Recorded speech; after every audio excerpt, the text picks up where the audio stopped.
আসসালামু আলাইকুম।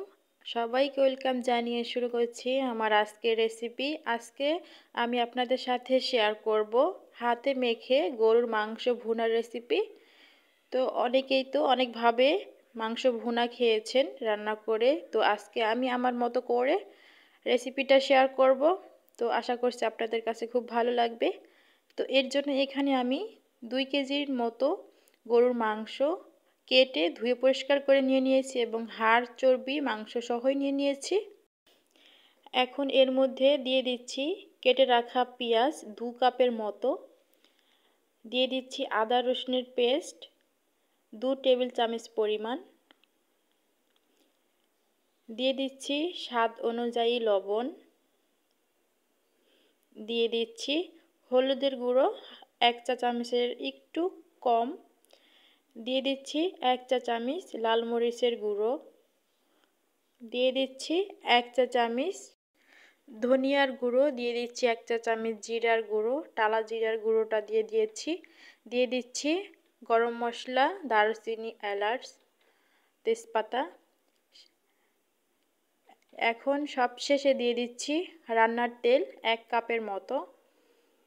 এখন হাত দিয়ে প্রথমে মশলাগুলো খুব ভালোভাবে মাখিয়ে নিব। তো অবশ্যই প্রথমে সমস্ত মশলাগুলো মেখে নিতে হবে খুব ভালোভাবে কষলিয়ে।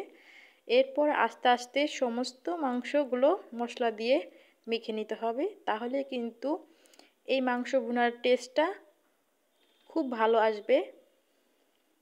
তো আমি এই যে খুবই সময় নিয়ে আস্তে আস্তে মাংসগুলো খুব ভালোভাবে মশলার সাথে মাখিয়ে নিচ্ছিলাম। তো এই পর্যায়ে যে দেখাচ্ছি দেখুন খুব ভালোভাবে মাখিয়ে নেওয়া হয়ে গিয়েছে।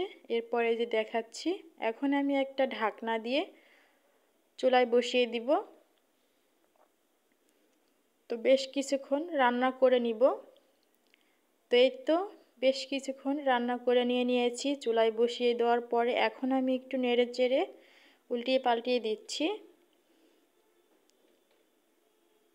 তো এই যে বেশ কিছু কিন্তু পানিও উঠে গিয়েছে মাংস থেকে।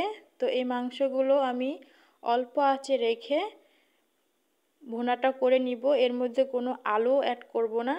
এই পানি দিয়েই আমি মাংসটা ভুনা করে নিব, আলাদা কোনো পানিও অ্যাড করব না। আবারও ঢাকনা দিয়ে ঢেকে কিছুক্ষণ রান্না করে নিব।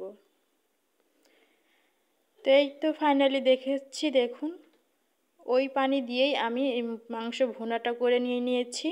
আর উপরে এই যে দেখুন তেল উঠে আসছে, তার মানে ভুনাটা হয়ে গিয়েছে, পারফেক্ট হয়েছে। তো আমার আজকের রেসিপিটা দেখতে কেমন হয়েছে অবশ্যই কমেন্ট করে জানাবেন। তো সবাই অনেক বেশি ভালো থাকবেন। আল্লাহ হাফেজ।